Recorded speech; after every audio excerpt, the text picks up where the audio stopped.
The bite from an assassin bug will send you to the hospital. And I went through with it, making it one of the riskiest insect bite tests I've ever done. Ah, yeah, it's getting me. Oh! The assassin bug is just that. It is a predatory insect that is going out there hunting other insects. And the way it subdues its prey is by injecting it with an enzyme. It uses this specialized proboscis, this mouthpiece that stabs its prey, injecting it with an enzyme that it dissolves from the inside out. And while that is gruesome, it's this bite that creates the opportunity for the assassin bug to become deadly. Now, it's not deadly to humans because of its venom or that very painful enzyme. Yes, it does hurt to be bitten by an assassin bug, but it's actually the parasite that lives within the assassin bug that is so threatening. Now, the parasite actually escapes through fecal matter of the assassin bug, and it's pretty much on their body at all times. They're kind of crawling around in it, if you know what I mean. And when they do bite you, they now have created an access point for this parasite to get inside your bloodstream.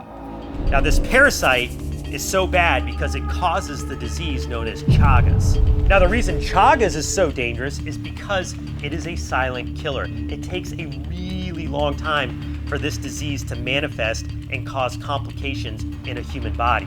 Some research I've done says it could take up to 10 years to become symptomatic from this disease. But the issue is once you are symptomatic, it's too late. It's totally affected your body. It's impossible to cure at this point, and it can lead to heart failure.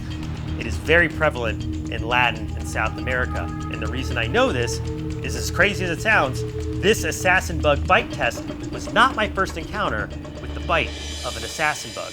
This first bite goes back about 7 years ago when I was with Coyote and the crew on a trip to Costa Rica, and we just so happened to be there during the kissing bug mating season, where all of these assassin bugs, known as a kissing bug, were descending down out of the rainforest and mating, and they were everywhere. They were covering our windows, they were all over our camp, they were drawn in by the lights. Little did I know, they are very aggressive when they land on you. This is an insect that you don't want to make any contact with whatsoever. They have the ability to bite in a matter of microseconds. So I remember, I'll never forget, I was sitting there at camp. We were talking about the shoot that happened that day and starting to make plans for the next day's adventure. And this kissing bug flies into the palm of my hand.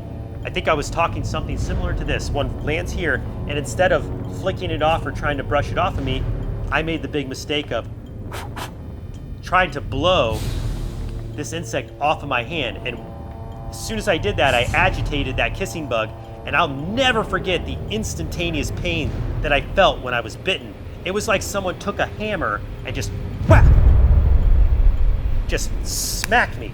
It was shocking to me how an insect so small could cause so much instantaneous pain. One of the things that was really weird about it is it just made this little tiny blood spot underneath my skin. It almost looked like a micro blood blister, and it hurt really bad. And the next morning, that little tiny spot swelled up and started to itch, like the worst mosquito bite you've ever felt.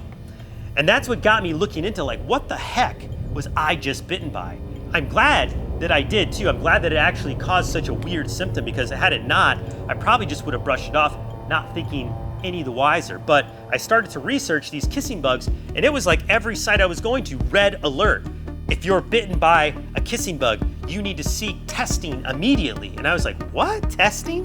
Sure enough, this is how I learned about the Chagas disease condition and what it can do to you. And I'm like, whoa, this is serious. I need to follow this up.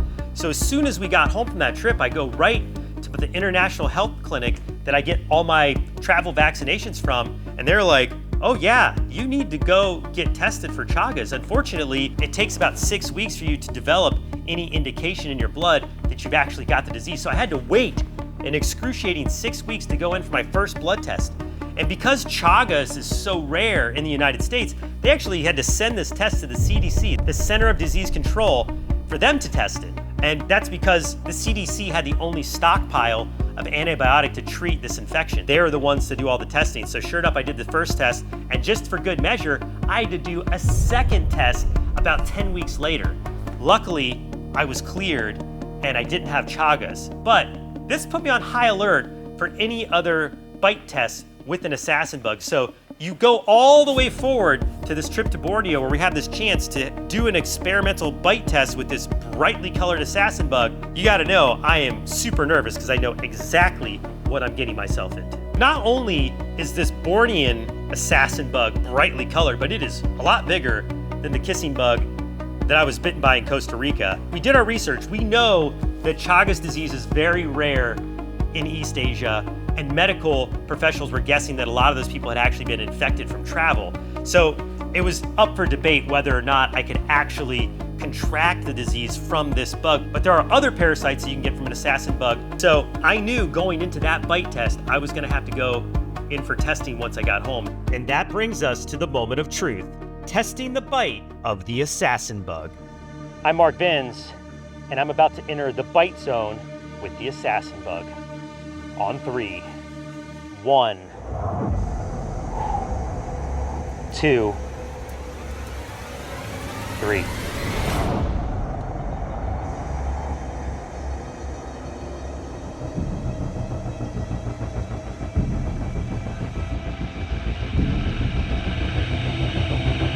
Ah! Dang it! Wow! I don't know if I got a good bite though. I gotta go again. Ready? 1, 2, 3. Ah, it's biting me. Yep, it's biting me. Ah, it's in. Oh, yeah. Ah, yeah, it's getting me. Oh, yeah. Ah! Oh! Woo! Oh, yeah, that got me. Okay. Yeah, that hurts.